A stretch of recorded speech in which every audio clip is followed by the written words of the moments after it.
बहुत समय पहले की बात है। दो दोस्तों को एक बहुत बड़े खजाने का नक्शा मिला। खजाना किसी रेगिस्तान के बीचों बीच का था। दोनों दोस्त ने योजना बनाना शुरू किया।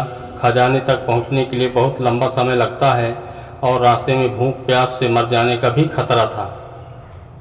बहुत विचार करने पर दोनों ने तय किया कि इस योजना में एक और समझदार दोस्त को शामिल किया जाए ताकि वे एक और ऊँट अपने साथ ले जा सके, जिस पर खाने पीने का ढेर सारा सामान भी आ जाए और खजाना अधिक होने पर वे उसे ऊँट पर ढो भी सके। पर सवाल यह उठा कि चुनाव किसका किया जाए। बहुत सोचने के बाद गुरु और बबलू को चुना गया। दोनों हर तरह से बिल्कुल एक तरह के थे और कहना मुश्किल था कि दोनों में अधिक बुद्धिमान कौन है। इसलिए एक प्रतियोगिता के जरिए सही व्यक्ति का चुनाव करने का फैसला किया गया। दोनों दोस्तों ने उन्हें एक निश्चित स्थान पर बुलाया और बोले, आप लोगों को अपने अपने ऊँट पर सवार होकर सामने दिख रहे रास्ते पर आगे बढ़ना है। कुछ दूर जाने के बाद ये रास्ता दो अलग अलग रास्तों में बढ़ जाएगा, एक सही और एक गलत। जो इंसान सही रास्ते पर जाएगा वही हमारा तीसरा साथी बनेगा और खजाने का 1/3 हिस्सा उसका होगा। दोनों ने आगे बढ़ना शुरू किया और उस बिंदु पर पहुंच गया जहां से रास्ता बटा हुआ था। वहां पहुंचकर गुरु ने इधर उधर देखा।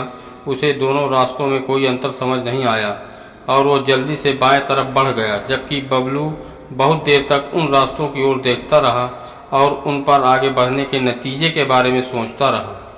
करीब 1 घंटे बाद बाईं ओर के रास्ते पर धूल उड़ती दिखाई दी।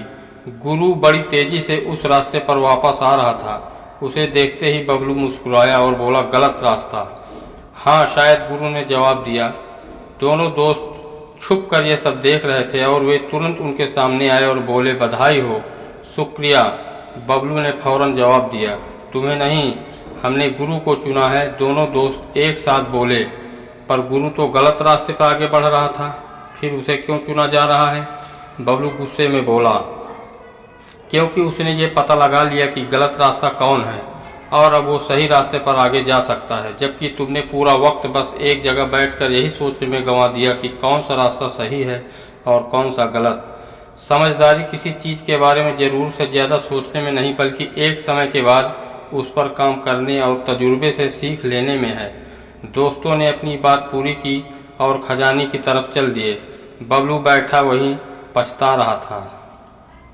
हमारे जीवन में भी कभी न कभी ऐसा स्थान समय आता है जहां हम निर्णय नहीं कर पाते कि कौन सा रास्ता सही है और कौन सा गलत, और ऐसे में बहुत से लोग बस सोच विचार करने में अपना काफ़ी समय बर्बाद कर देते हैं, जबकि ज़रूरत इस बात की है कि चीज़ों को विश्लेषण करने के बजाय गुरु की तरह अपने विकल्प को समझ करके निर्णय लिया जाए और अपने अनुभव के आधार पर आगे बढ़ा जाए।